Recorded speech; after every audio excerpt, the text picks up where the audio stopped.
Well, for more on the protests in Egypt and indeed throughout the Middle East, I'm joined now in the studio by Maajid Nawaz. He spent 4 years in an Egyptian prison for his role in an Islamist group. Since renouncing that ideology, he's co-founded the anti-extremism advocacy group Quilliam. Thank you very much indeed for coming back to see us again. Pleasure. Now, obviously, there were momentous events yesterday in Egypt.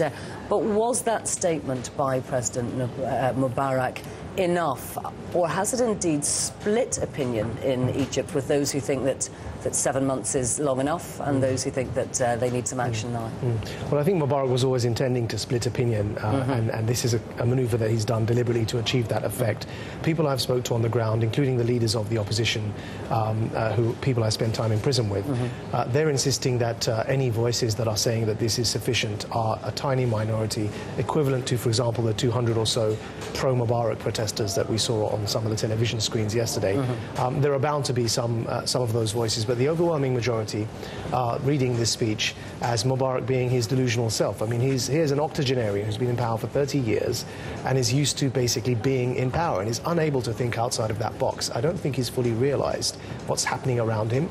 I think his speech indicated to me, at least, that he's delusional on 3 fronts. And delusion number 1 is that he thinks that the Egyptian people will be happy to wait until September, and that's clearly not the case. They've promised, and I spoke to people just today and yesterday on the phone, they've promised that on Friday they're having a million-man march again, but this time it will actually march from Tahrir Square to the presidential palace. And the reason... And that really ups the ante, of course, doesn't it? Yeah, and the reason it didn't happen yesterday is because the opposition 10-man committee that's been set up, with Barada as their spokesperson, not their leader, their spokesperson, they didn't join this million-man march. The opposition figures, if you noticed, weren't there. And the reason they weren't there, as I've been told when speaking to them, is that actually they wanted to wait until Friday because they feel they can gather much more of a momentum and do the same thing on Friday and actually march from Tahrir Square to the presidential palace.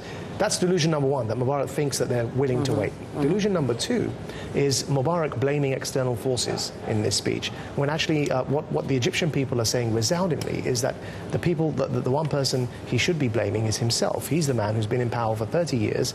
He instituted the emergency law, institutionalized torture in that country, and I've been a survivor of his torture. People are clearly laying the blame at the feet of the president, not on anyone else, not on his cabinet, not on his prime minister, not on America, but on Mubarak himself.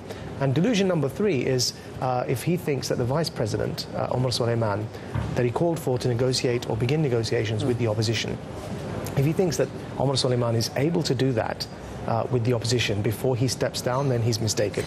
Well, once he does step down, if indeed he does step down in the next days or weeks, will Omar Suleiman be able then to negotiate with that 10-man team whose spokesperson is Mohammed al-Baradi? Yeah, they've already announced that they're willing to do that. They've already made that clear. And do you think that that then would actually be able to facilitate a peaceful handover? I know I'm looking rather into the future here, but the concern, I suppose, from people both inside Egypt and us looking from outside is, while opposition very often is united against one person, once that person is gone, that figurehead has gone, then there become divisions which could be very detrimental.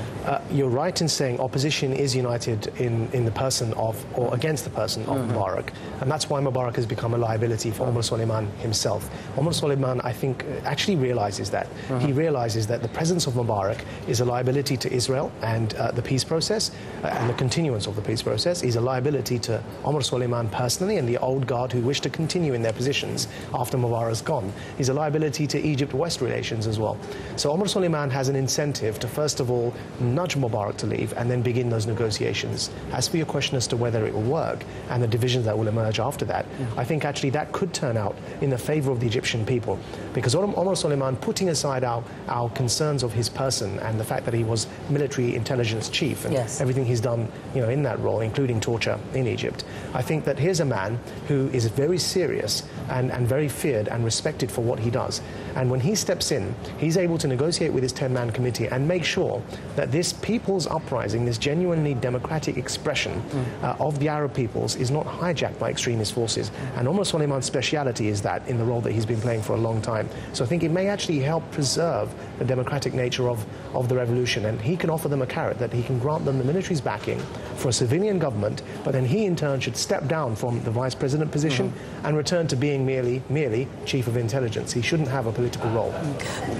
Do you think that the army would intervene on Friday if that million-man march were to make its way towards the presidential palace? Well, I think sooner or later there's going to be no choice. That the army is going to have to. It can't sit on the fence because Egypt is losing billions a day. The latest estimates are that it will take them 6 months to make up the economic losses that they've just incurred in the last week. So sooner or later the people are going to have to make a choice, and the army is going to have to make a choice. It can't keep sitting on the fence. And it's clear to everyone who the liability is. On the one side, you've got the masses, the millions or more of the Egyptian people that came out on the streets the other day, and on the other side, you've got one man who, at the end of the day, is not the country.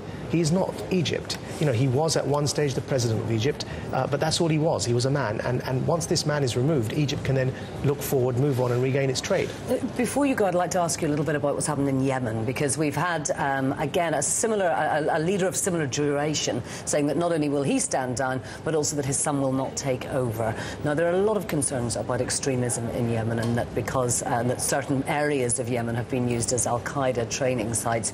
Is this a good thing in terms of both the people of Yemen and indeed of the international community? It's difficult to judge, but it's a bit like a chess game. We don't know what comes first, like the chicken or the egg. Basically, does extremism precede the grievances that presidents are running the countries like monarchs, or is extremism an excuse for doing action? I think it's a combination of both. And we've been pushing at Quilliam, which we do a lot of research on this, we've been pushing the idea that actually ideology combines with identity crises, combines with charismatic leaders, that combine with grievances to produce radicalization towards extremist terrorism.